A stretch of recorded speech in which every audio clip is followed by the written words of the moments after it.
સમગ્ર રાજ્યમાં હાલ ઉત્તરાયણનું પર્વ ઉજવાઈ રહ્યું છે, ત્યારે લોકો ઉત્તરાયણની ઓળખાણ એવી પતંગોની પણ મજા માણી રહ્યા છે. પરંતુ ક્યારેક આપણી મજા અન્ય માટે સજાનું કારણ પણ બની જતી હોય છે. ઉત્તરાયણ દરમિયાન પતંગની દોરીથી અનેક પક્ષીઓ ઘાયલ થતા હોય છે. ત્યારે આવા ઘાયલ પક્ષીઓની સારવાર માટે મહેસાણામાં કરુણા અભિયાન 2025 અંતર્ગત જિલ્લામાં અનેક પશુ પક્ષીને સારવાર આપી બચાવ લેવામાં આવ્યા છે. સરકારી પશુપાલન વિભાગ ઉપરાંત સેવાભાવી સંસ્થાઓ ખડે પગે હાજર રહી છે.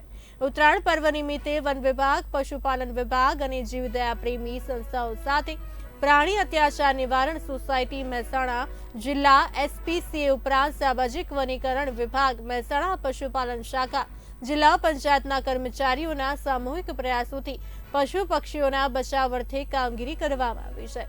આ અભિયાન અંતર્ગત 10 તારીખથી અત્યાર સુધી 181 પશુઓ અને 158 પક્ષીઓને સારવાર આપી સાજા કરવામાં આવ્યા છે.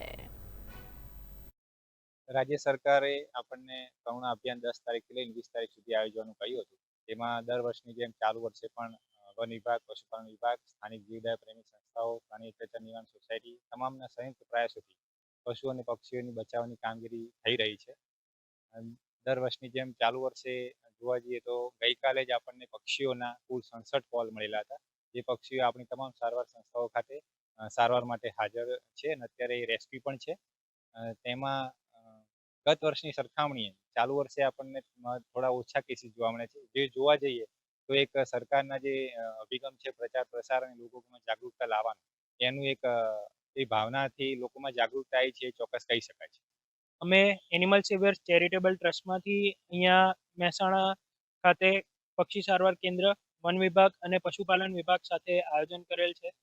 અને અહીંયા આપણે દરેક પક્ષીઓની જરૂરિયાત આપણે પૂરી પાડીએ છીએ. એમના સર્જરીથી લઈને આપણે એમને રાખવાની એકદમ સાયન્ટિફિક ઢબે આપણે રાખેલ છે.